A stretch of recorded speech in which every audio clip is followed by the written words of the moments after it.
I'm Stephen. Yeah? Yeah. So, like, the reason why I walked past you, it wasn't because I'm trying to judge you or anything like that. I already know exactly what you're going through. I work with young people all the time, you know? And I grew up here, I was an overweight kid, yeah? And I got bullied. I was dark-skinned, they bullied me in school. And as a result of that, I thought, how do I react? So I thought, let me start being bad. So I started doing dumbness in class, I got kicked out of school. You know, I got told never come back to school. And then I got involved in ACs, I started doing fraud. You know about ACs. I started shotting, I started doing like robberies. And all of it was because I didn't believe in myself. And every time I made money, I felt better, you know, because I could never ever get anything right.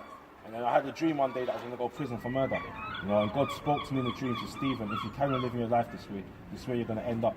If you give your life to me, I'm going to make you a role model to young people all over the world. This isn't a dream. The next day I told my mum the dream. I said, Mum, I had this weird dream, I went to prison for a murder. And then she told me, give your life to God, Stephen.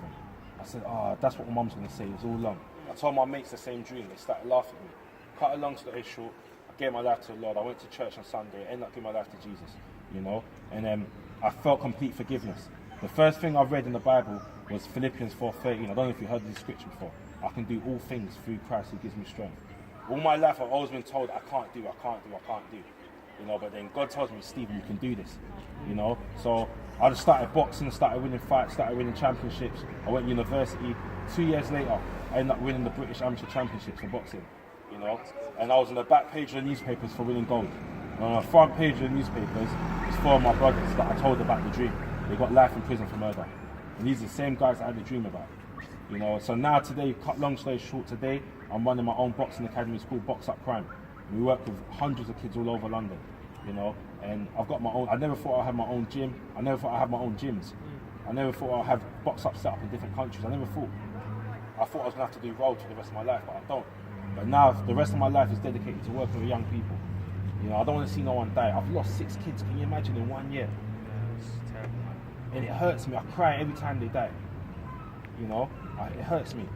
And when I see you walking around with a shank and a strap, like straight away, I know what message that you're sending. I saw the way you was holding it, very proud. You know what I'm trying to say? Because it's not because you're a bad kid, it's not because you've got bad parents, but the music you're listening to right now, the song I knew what you was listening to. And this first word I heard when I took the headphones off you is like, drop man down and draw his blood.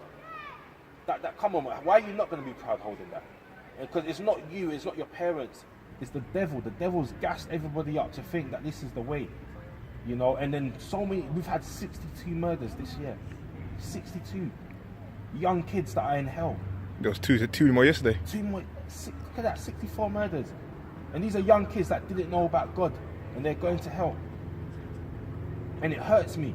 I don't cry when a young kid dies. I cry when a young kid dies without knowing Jesus. That's when I cry. Because I don't know where the rest of his life is. I don't know if I'm ever going to see you again, bro. Yeah? But what I want to do, I want to pray for you before I at least go. And I want to pray a prayer for you that God uses you to be a powerful man in your generation. I want to pray another prayer for you that you will not die and you will not go to prison. You won't die and you won't go to prison, but God will use you to be a powerful man. The same way God's used me. I got kicked out of school. The school I got kicked out of, yeah, they called me back and they've asked me to run the behaviour program at that school. I'm now governor of the school I got kicked out of. That's good. You know, they told me never step foot in this school again, and now I'm a governor there. Not because I'm smart, not because I've got like I know how to box, but because Jesus lives in me and I can do all things through Christ who strengthens me. And I want to pray that prayer for you, that you have a revelation of who God is.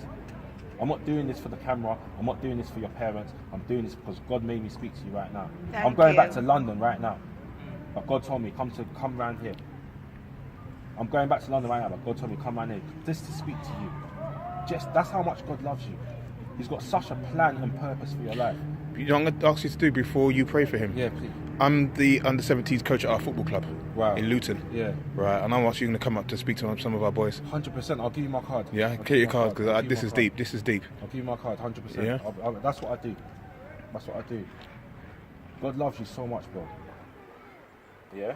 I don't know what your background is, I don't know what your faith is, but I really feel led that you need to get to know Jesus today. You know? And I want to invite you to get to know Jesus if you don't mind. It will save your life, bro. It will save your life. Pass me your hand, bro. Repeat after me. Father God, forgive me of my sins. I know that you sent your son Jesus to die on the cross for me.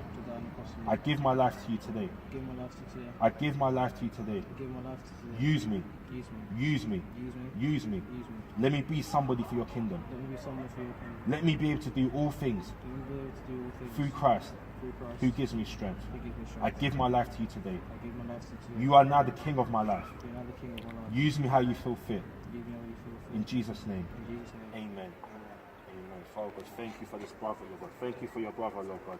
Use him, Lord God. Let him go so many places, Lord God. The same way you used me and you took me out of the roads. The same way you took me out of prison. The same way you stopped me from being involved in murders. Use him, Lord God. The same way you've allowed me to go all over the world. Use him, Lord God. I pray for this guy, Lord God. Everything you've blessed me with, Lord God, bless him with the same, Lord God. In Jesus' name. Amen. Thank you so much. Thank you. Bless you, brother. Can you just send a message to my boys in my football club? Guys, listen, every single one in this football club, yeah, make sure you stay focused. The road thing is dead, yeah? So many kids are dying. Over 64 kids have died already this year. They're not dying because of a strategy. It's a strategy because of the devil. The devil wants to kill all of you, especially the black kids. He wants to kill you. The reason why he wants to kill you because he knows that you're carrying something. All of you kids are pregnant with a big dream. You're pregnant with a big vision. You're pregnant with so many gifts that God has put in you. But the devil knows that and he wants to kill you. And he wants to abort your dreams and he wants to abort you. So he wants you to join him in hell. Don't go to hell. It's long. Yeah? Because when you go to hell, you can never ever come back to this world again. You're there for eternity. You're there forever. You know? So I encourage all of you guys to get to know who Jesus is, one. Second, come off the road thing, two. And thirdly, make it in football and start making 20, 50, 60 bags a week so you can make your parents happy. You can buy some real clothes. You can buy some nice German cars. You can do some great things for your community. You can't get that from the roads. Because you're making dough from the roads. You're trying to build a line, you're going to get nicked within the next couple months. The police are going to nick you. They're going to take the money. They're going to take everything you stacked for. They're going to take your cars, the clothes. And guess who's going to miss you the most? Not your friends, your mum. When you die, your friends are only going to say RIP maximum for 2 months. I've seen it 6 times in this last year. They're going to say RIP maximum for 2 months. They're going to say free my nigger maximum for what, a year? And after 1 year, they're not going to send you no money. After 2 months, they're not going to say RIP. You're just going to be another name, which is a statistic. Don't be a statistic. Be a child of God. Be used. Go far. Set up businesses. You know what I'm trying to say? Give money to your mum for the 9 months she carried you. Give money to your dad for the days that you pissed your dad off. Give money to them. Let them be proud of you. You know, don't go down this road thing. It don't add up. It don't make sense. I've lost so many kids in the last year. All of my brothers that I grew up with from a young age are in jail for life. It's long. So guys, focus and take life serious.